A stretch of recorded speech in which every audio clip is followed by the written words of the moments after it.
Subject RAC, Lecture 11, and topic refrigerants. First of all, what are refrigerants? Refrigerants are heat carrying mediums which absorb heat from low temperature systems and discard the heat to high temperature systems. ਇੱਕ ਤਰ੍ਹਾਂ ਦੇ medium ਹੁੰਦੇ ਨੇ ਜਾਂ fluid ਕਹਿ ਲਓ, ਜਿਹੜੇ ਕਿ ਹੀਟ ਨੂੰ ਇੱਕ ਜਗ੍ਹਾ ਤੋਂ ਐਬਜ਼ੋਰਬ ਕਰਦੇ ਨੇ ਜਿੱਥੇ ਟੈਂਪਰੇਚਰ ਪਹਿਲਾਂ ਹੀ ਘੱਟ ਆ, ਅਤੇ ਉਸ ਨੂੰ ਕਿਸੇ ਦੂਸਰੀ ਜਗ੍ਹਾ 'ਤੇ ਜਾ ਕੇ ਡਿਸਚਾਰਜ ਕਰ ਦਿੰਦੇ ਨੇ ਜਿੱਥੇ ਟੈਂਪਰੇਚਰ ਆਲਰੇਡੀ ਜ਼ਿਆਦਾ ਹੈਗਾ। ਇਹਦੀ ਪ੍ਰੈਕਟੀਕਲ ਐਗਜ਼ਾਮਪਲ ਜਿਵੇਂ ਤੁਹਾਡੇ ਫਰਿੱਜ ਵਿੱਚ ਜਿਵੇਂ ਆਪਾਂ ਕਹਿੰਦੇ ਗੈਸ ਚੱਲ ਰਹੀ ਹੈਗੀ ਆ, ਜਾਂ AC ਵਿੱਚ ਜਿਹੜੀ ਗੈਸ ਹੈਗੀ ਆ ਉਹਨੂੰ ਆਪਾਂ ਰੈਫਰੀਜਰੈਂਟ ਹੀ ਬੋਲਦੇ ਹਾਂ। ਕਲਾਸੀਫਿਕੇਸ਼ਨ ਦੇਖੀਏ ਇਹਦੀ ਤਾਂ refrigerants may be classified into two main groups, primary refrigerants and secondary refrigerants. Primary refrigerant ਕਿਹੜੇ ਹੁੰਦੇ ਨੇ? These are the refrigerants which cool the substance directly by absorbing its latent heat. ਕਿਸੇ ਵੀ ਸਪੇਸ ਨੂੰ ਜਿਹੜਾ ਕੂਲ ਕਰਦੇ ਨੇ, ਜਿੰਨੀ ਕਿ ਆਪਣੀ ਇਹ ਲੇਟੈਂਟ ਹੀਟ ਆਫ ਵੇਪਰਾਈਜੇਸ਼ਨ ਹੁੰਦੀ ਆ ਉਨੀ ਹੀਟ ਇਹ ਐਬਜ਼ੋਰਬ ਕਰ ਲੈਂਦੇ ਨੇ। ਮੀਨਸ ਇਹ ਲਿਕੁਇਡ ਵਿੱਚ ਐਂਟਰ ਕਰਦੇ ਨੇ ਅਤੇ ਵੇਪਰ ਹੋ ਬਣ ਜਾਂਦੇ ਨੇ। ਲਿਕੁਇਡ ਦੀ ਹੀਟ ਐਬਜ਼ੋਰਬ ਕਰਕੇ ਜਿੰਨੀ ਹੀਟ ਇਹਨਾਂ ਨੂੰ ਲਿਕੁਇਡ ਤੋਂ ਵੇਪਰ ਬਣਨ ਲਈ ਚਾਹੀਦੀ ਹੈ ਉਹਨੂੰ ਆਪਾਂ ਬੋਲਦੇ ਹਾਂ ਲੇਟੈਂਟ ਹੀਟ ਆਫ ਵੇਪਰਾਈਜੇਸ਼ਨ। ਉਹਦੇ ਵੇਪਰ ਬਣ ਜਾਣੇ ਅਤੇ ਉਨੀ ਹੀਟ ਇਹ ਆਸ ਪਾਸ ਦੇ ਏਰੀਏ ਵਿੱਚੋਂ ਜਾਂ ਸਪੇਸ ਵਿੱਚੋਂ ਜਾਂ ਸਬਸਟੈਂਸ ਵਿੱਚੋਂ ਇਹ ਐਬਜ਼ੋਰਬ ਕਰ ਲੈਂਦੇ ਆ। ਇਹ ਐਬਜ਼ੋਰਬ ਕਰਦੇ ਨੇ ਡੂਰਿੰਗ ਅਵੈਪੋਰੇਸ਼ਨ ਅਤੇ ਰਿਲੀਜ਼ ਕਰਦੇ ਨੇ ਡੂਰਿੰਗ ਕੰਡੈਂਸੇਸ਼ਨ। ਜਦੋਂ ਲਿਕੁਇਡ ਤੋਂ ਵੇਪਰ ਬਣਦੇ ਨੇ ਅਵੈਪੋਰੇਟਰ ਦੇ ਵਿੱਚ ਉਦੋਂ ਹੀਟ ਐਬਜ਼ੋਰਬ ਕਰਦੇ ਨੇ, ਅਤੇ ਕੰਡੈਂਸਰ ਦੇ ਵਿੱਚ ਇਹ ਵੇਪਰ ਤੋਂ ਲਿਕੁਇਡ ਬਣ ਜਾਂਦੇ ਨੇ, ਕੰਡੈਂਸੇਸ਼ਨ ਹੋ ਜਾਂਦੀ ਹੈ ਅਤੇ ਉਸ ਵਕਤ ਇਹ ਹੀਟ ਰਿਲੀਜ਼ ਕਰਦੇ ਨੇ। ਇਹਦੀ ਪ੍ਰਾਇਮਰੀ ਰੈਫਰੀਜਰੈਂਟ ਦੇ ਪਿੱਛੇ ਹਮੇਸ਼ਾ ਹੀ ਫੇਜ਼ ਚੇਂਜ ਹੁੰਦਾ, ਲਿਕੁਇਡ ਤੋਂ ਵੇਪਰ ਅਤੇ ਵੇਪਰ ਤੋਂ liquid. Next classification of primary refrigerants. Primary refrigerants ਨੇ ਅਗੇਨ ਇਹ ਵੀ ਕਈ ਤਰ੍ਹਾਂ ਦੇ ਹੁੰਦੇ ਨੇ। ਸਭ ਤੋਂ ਪਹਿਲਾਂ ਹੈਲੋਕਾਰਬਨ ਰੈਫਰੀਜਰੈਂਟ, ਏਜ਼ੀਓਟ੍ਰੋਪਿਕ ਰੈਫਰੀਜਰੈਂਟ, ਇਨਆਰਗੈਨਿਕ ਰੈਫਰੀਜਰੈਂਟ ਐਂਡ ਹਾਈਡਰੋਕਾਰਬਨ ਰੈਫਰੀਜਰੈਂਟਸ। ਪਹਿਲਾਂ ਦੇਖੀਏ ਹੈਲੋਕਾਰਬਨ ਰੈਫਰੀਜਰੈਂਟਸ। These refrigerants, one or more of these three halogens, that is chlorine, fluorine and bromine, they are sold in the market under the trade name of Freon। ਇਹਨਾਂ ਨੂੰ ਆਪਾਂ Freon ਬੋਲਦੇ ਹਾਂ। ਇਹਨਾਂ ਵਿੱਚ ਤਿੰਨ ਸਬਸਟੈਂਸ ਹੁੰਦੇ ਆ, ਤਿੰਨਾਂ ਦੇ ਵਿੱਚੋਂ ਇੱਕ ਜਾਂ ਕੋਈ ਦੋ ਹੁੰਦੇ ਨੇ, ਜਿਵੇਂ ਕਲੋਰੀਨ, ਫਲੋਰੀਨ ਜਾਂ ਬਰੋਮਿਨ। ਜਾਂ ਤਾਂ ਕਲੋਰੀਨ ਅਤੇ ਫਲੋਰੀਨ ਹੋਣਗੇ, ਜਾਂ ਕਲੋਰੀਨ ਅਤੇ ਬਰੋਮਿਨ, ਜਾਂ ਫਲੋਰੀਨ ਅਤੇ ਬਰੋਮਿਨ। ਇਹਨਾਂ ਨੂੰ ਐਜ਼ ਏ ਜੋ ਗਰੁੱਪ ਹੈ ਇਹਨਾਂ ਨੂੰ ਬੋਲਦੇ ਹਾਂ ਆਪਾਂ ਫਰੀਓਨ ਗਰੁੱਪ। ਇਹਨਾਂ ਵਿੱਚ ਕਿਹੜੇ ਕਿਹੜੇ ਆ ਜਾਂਦੇ ਨੇ ਦੇਖੋ, R10, R11, R12, R13, 14, 21, R22। ਇਹ ਸਾਰੇ ਗੈਸਾਂ ਨੇ ਜਿਨ੍ਹਾਂ ਦੇ ਨਾਲ ਆਪਾਂ R10, 11, 12 ਹੈਗੇ ਇਹਨੂੰ ਆਪਾਂ ਸਾਰੇ ਗਰੁੱਪ ਨੂੰ ਫਰੀਓਨ ਗੈਸਿਸ ਬੋਲਦੇ ਨੇ। ਇਹ ਹੈਲੋਕਾਰਬਨ ਨੇ, ਇਹਨਾਂ ਦੇ ਕੈਮੀਕਲ ਨੇਮ ਵੀ ਲਿਖੇ ਹੋਏ ਨੇ ਨਾਲ, ਅਤੇ ਕੈਮੀਕਲ ਫਾਰਮੂਲਾ ਵੀ ਲਿਖਿਆ ਹੋਇਆ। ਇਹ R12 ਗੈਸ ਆ ਜਿਹੜੀ ਆਪਣੇ AC ਵਿੱਚ ਯੂਜ਼ ਹੁੰਦੀ ਹੈ, ਜਾਂ R22 ਅਤੇ R12 ਵੀ ਯੂਜ਼ ਹੁੰਦੀ ਹੈ। ਨੈਕਸਟ ਆ ਗਏ ਏਜ਼ੀਓਟ੍ਰੋਪ refrigerants. These refrigerants are mixture of two substances which cannot be separated into its components. They evaporate and condense as a single unit.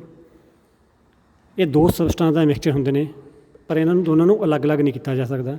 ਇਹ ਜਦੋਂ ਲਿਕੁਇਡ ਤੋਂ ਵੇਪਰ ਬਣਦੇ ਨੇ ਤਾਂ ਵੀ ਇੱਕ ਸਿੰਗਲ ਯੂਨਿਟ ਦੇ ਤੌਰ 'ਤੇ ਬਣਦੇ ਨੇ, ਅਲੱਗ-ਅਲੱਗ ਨਹੀਂ। ਅਤੇ ਜਦੋਂ ਵੇਪਰ ਤੋਂ ਲਿਕੁਇਡ ਬਣਦੇ ਨੇ, ਕੰਡੈਂਸ ਹੁੰਦੇ ਨੇ, ਉਦੋਂ ਵੀ ਐਜ਼ ਏ ਸਿੰਗਲ ਰੈਫਰੀਜਰੈਂਟ ਹੀ ਹੁੰਦੇ ਨੇ। ਇਹ 'ਚ ਕਿਹੜੇ ਆ ਜਾਂਦੇ ਨੇ?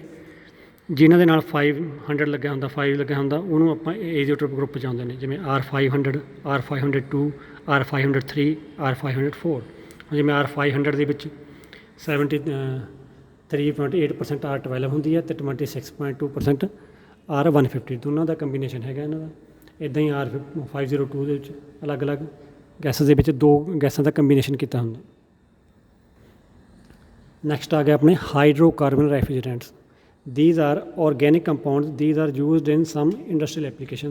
ਅੱਜ ਕੱਲ੍ਹ ਜਿੰਨੇ ਯੂਜ਼ ਹੁੰਦੇ ਸੀ, ਕਿਸੇ ਟਾਈਮ ਯੂਜ਼ ਹੁੰਦੇ ਸੀ, ਹੁਣ ਬਹੁਤ ਘੱਟ ਯੂਜ਼ ਹੁੰਦੇ ਨੇ। ਫਰੀਓਨ ਤੋਂ ਪਹਿਲਾਂ ਇਹ ਯੂਜ਼ ਹੁੰਦੇ ਸੀਗੇ, ਜਦੋਂ ਫਰੀਓਨ ਗਰੁੱਪ ਆਫ ਗੈਸਸ ਆਈਆਂ ਨੇ ਉਸ ਤੋਂ ਬਾਅਦ ਇਹਦੀਆਂ ਐਪਲੀਕੇਸ਼ਨ ਬਹੁਤ ਜ਼ਿਆਦਾ ਲਿਮਿਟਡ ਹੋ ਗਈਆਂ ਨੇ।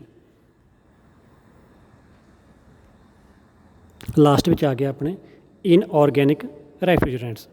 These are designated by number 7 followed by the molecular weight of the refrigerant। ਇਹ ਰੈਫਰੀਜਰੈਂਟ ਦੇ ਜਿਹੜੇ ਇਹਨਾਂ ਦੇ ਨਾਂ ਦੇ ਨਾਲ ਅੱਗੇ 7 ਲੱਗਿਆ ਹੁੰਦਾ, ਉਸ ਤੋਂ ਬਾਅਦ ਉਸ ਦਾ ਮੋਲੀਕੂਲਰ ਵੇਟ ਲੱਗਾ ਹੁੰਦਾ। ਜਿਵੇਂ ਦੇਖੋ R717 717 ਇਹਨੂੰ ਅਮੋਨੀਆ ਦਾ ਨਾਮ ਦਿੱਤਾ ਗਿਆ ਇਹਨੂੰ। ਅਮੋਨੀਆ ਨੂੰ ਫਾਰਮੂਲਾ ਮੋਲੀਕੂਲ ਹੁੰਦਾ NH3 ਤੇ ਇਹਦਾ ਮੋਲੀਕੂਲਰ ਵੇਟ ਬਣਦਾ 17, ਨਾਈਟ੍ਰੋਜਨ ਦੇ 14 ਤੇ ਹਾਈਡਰੋਜਨ ਦਾ 1 × 3 ਕਰਕੇ ਉਹ 17 ਬਣ ਜਾਏਗਾ। ਇਸ ਤਰ੍ਹਾਂ ਵਾਟਰ ਦਾ 18, H2, H ਦਾ 1, H2 ਮਤਲਬ 2 ਬਣ ਗਏ ਅਤੇ O ਦਾ 16, 2 + 16 18, ਏਅਰ ਦਾ 729 ਐਂਡ ਕਾਰਬਨ ਡਾਈਆਕਸਾਈਡ ਦਾ 744। ਇਹ ਮੋਲੀਕੂਲ ਕਾਰਬਨ ਡਾਈਆਕਸਾਈਡ ਦਾ ਮੋਲੀਕੂਲ ਵੇਟ ਹੁੰਦਾ 44 ਅਤੇ 7 ਅੱਗੇ ਲਗਾਤਾ, ਇਹਨੂੰ ਬਣ ਗਿਆ 744। ਲਾਸਟ ਵਿੱਚ ਆ ਗਿਆ ਜੀ ਆਪਣੇ secondary ਰੈਫ੍ਰਿਜਰੈਂਟਸ। These refrigerants which are first cooled by primary refrigerant and then used for cooling substances by absorbing sensible heat. They do not undergo phase change. Example are air, water, calcium chloride ਵਗੈਰਾ। ਇਹ ਉਹ ਰੈਫ੍ਰਿਜਰੈਂਟ ਨੇ ਜਿਹੜੇ directly ਜਾ ਕੇ cool ਨਹੀਂ ਕਰਦੇ, like primary ਰੈਫ੍ਰਿਜਰੈਂਟਸ। ਜਿਹੜੇ primary ਰੈਫ੍ਰਿਜਰੈਂਟਸ ਨੇ ਉਹ ਖੁਦ ਜਾ ਕੇ ਜਿੱਥੇ ਕੂਲਿੰਗ ਕਰਨੀ ਹੈ ਉੱਥੇ ਕੂਲਿੰਗ ਕਰਦੇ ਨੇ, ਅਵੈਪਰੇਟ ਹੁੰਦੇ ਨੇ ਅਤੇ ਕੰਡੈਂਸ ਹੁੰਦੇ ਨੇ। ਜਿਹੜੇ ਸੈਕੰਡਰੀ ਰੈਫ੍ਰਿਜਰੈਂਟਸ ਨੇ ਇਹ ਖੁਆਬ ਜਾਂ ਡਾਇਰੈਕਟਲੀ ਪਾਰਟੀਸਪੇਟ ਨਹੀਂ ਕਰਦੇ। ਇਹਨਾਂ ਨੂੰ ਪਹਿਲਾਂ ਪ੍ਰਾਇਮਰੀ ਰੈਫ੍ਰਿਜਰੈਂਟ ਨੇ ਉਹ ਕੂਲ ਕਰਦੇ ਨੇ, ਜਦੋਂ ਇਹ ਕੂਲ ਹੋ ਜਾਂਦੇ ਨੇ ਤਾਂ ਇਹ ਅੱਗੇ ਜਾ ਕੇ ਹੀਟ ਐਬਜ਼ੋਰਬ ਕਰਦੇ ਨੇ। ਦੂਸਰੀ ਗੱਲ ਇਹ ਦੇਖਣੀ ਹੈ ਕਿ ਇੱਕ ਤਾਂ ਇਹਨਾਂ 'ਚ ਫੇਜ਼ ਨਹੀਂ ਚੇਂਜ ਹੁੰਦਾ ਅਤੇ ਦੂਸਰੀ ਇਹ ਸੈਂਸੀਬਲ ਹੀਟ ਐਬਜ਼ੋਰਬ ਕਰਦੇ ਨੇ, ਜਦਕਿ ਉਹ ਦੂਸਰੇ ਸੀ ਉਹ ਲੇਟੈਂਟ ਹੀਟ ਐਬਜ਼ੋਰਬ ਕਰਦੇ ਸੀਗੇ। ਉਹਨਾਂ ਵਿੱਚ ਫੇਜ਼ ਚੇਂਜ ਹੁੰਦਾ ਸੀ, ਇਹਨਾਂ ਦੇ ਵਿੱਚ ਟੈਂਪਰੇਚਰ ਰਾਈਜ਼ ਹੋ ਜਾਂਦਾ।